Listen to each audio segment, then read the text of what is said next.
My name is Mez McConnell and I was born in the Republic of Ireland in the early 70s. I've got quite a checkered family background. My dad had a difficult upbringing. His father killed himself and he had no relationship with his mother. Him and his brothers were split up around the world. I understand one went to Scotland, one went to North America somewhere, and my dad went to Ireland, where I was born. So my dad got married early. That ended acrimoniously. And the fallout of that was both myself and my sister had nowhere to live. Both parents, my dad had gone missing at that point. I understand he went over to England. My mother had run off with this other man and was left to my grandma and other family members to look after us. So between the ages of 2 and 7 years old, I was travelling around Ireland. I was sometimes with my father, sometimes I'd be in care or a children's home. I don't have very many great details about that period of my life, but I do remember that it was quite tumultuous and nothing ever seemed to be settled. And then at 7 years old, a major thing happened, and my sister and I and my dad, we came to England. It was at the height of the Troubles in Ireland in the late 70s, and we got the ferry across, and their life became a bit more complicated.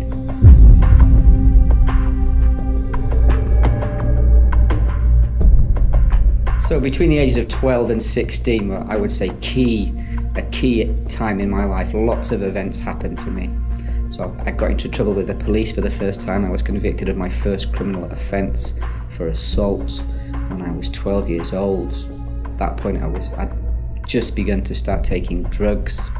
Then at the age of 13, 14, one of my friends was stabbed to death in the chest, and I remember he died. He just bled out in a car on the way to the hospital. That death troubled me. That event really troubled me. It made me think, where is my friend? Where's he gone? What's the point of life? And these were questions I began to ask, and nobody had any answers to these questions. And my conclusion was, well, there is no point to life. There is no hope, and therefore I should just continue what I'm doing. So now I woke up one day and I thought, I want to get out of this lifestyle. So I got myself involved in a fraud in which we stole a couple of £1,000 from a bank, walked into a bank and walked out with a couple of £1,000. And then I got the first plane I could to Spain. The attempt was to try and find myself or discover the secrets of life or something with this money. And then after a few months of that, I was arrested and deported back to the UK.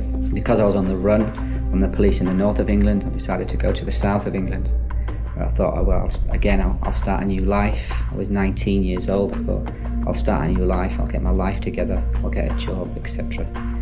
And I got down to the south of England. That didn't last very long, so I ended up homeless. Properly this time, living on the streets, sleeping on benches, parked doorways, anywhere I could get my head down, desperately unhappy, desperately searching for some sort of meaning in life, but finding absolutely nothing. And at this point, around about 19, 20 years old, for the first time, I met a group of Christians. And one day these people turned up in cars, got out, and they looked all Christian-y anyway, sort of squeaky clean with sort of centre partings and nice cardigans. And they said, do you want to play a game of football in the local gym, or soccer as it's called in the US? And of course we wanted to play. And so these Christians began to talk about how I was separated from God because I was a sinner, how unless I confessed my sin and put my faith and trust in Jesus Christ and repented of my sinful lifestyle, that I would be spending eternity in hell. Well, obviously I didn't take too kindly to that message, and I wondered who these people were. Thought they could come into my life and start judging me and telling me how bad I was when I'd been beaten and abused and rejected most of my life. And so my friends and I disrupted the meetings. We started shouting and swearing and threatening them They threw rocks at their cars and basically ran them out of town on the first night. During this period, I got involved in a fight in a nightclub in which I stabbed a couple of men. And to be honest, I remember stabbing them and standing. I could have escaped, but I was just so messed up. My brain, my head was so all over the place. I just stood there and waited to get caught. And so I ended up going to prison, obviously, for my crimes. And then one day, these Christians came to visit me. There was 2 of them. And they travelled about 300 miles to visit me. They actually just talked to me like I was a human being and not a pet project to sort of convert or something. And that impressed me. And then when I was due for parole, I went to see my probation officer and the board of the governors at the time. And because I had no address to be released to, I wasn't going to get a release date. And so I contacted the probation and said, could you ask this Christian guy whether I could, stay at his house for a while, just till I got myself somewhere to live and at least I'd be able to get out. And so this Christian man said, yeah, I'll do better than that. Why don't you come and live with me? God was drawing me, the Holy Spirit of God was drawing me towards Jesus at this point. And I couldn't sleep. I couldn't eat properly. Every time I woke up, I'd be thinking about Jesus. I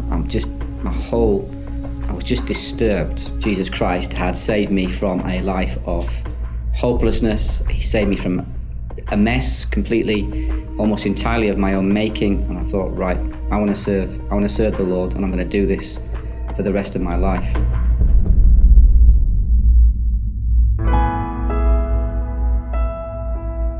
Jesus Christ has completely transformed my life. Often people talk about me and the gospel, what the gospel means to me as an individual.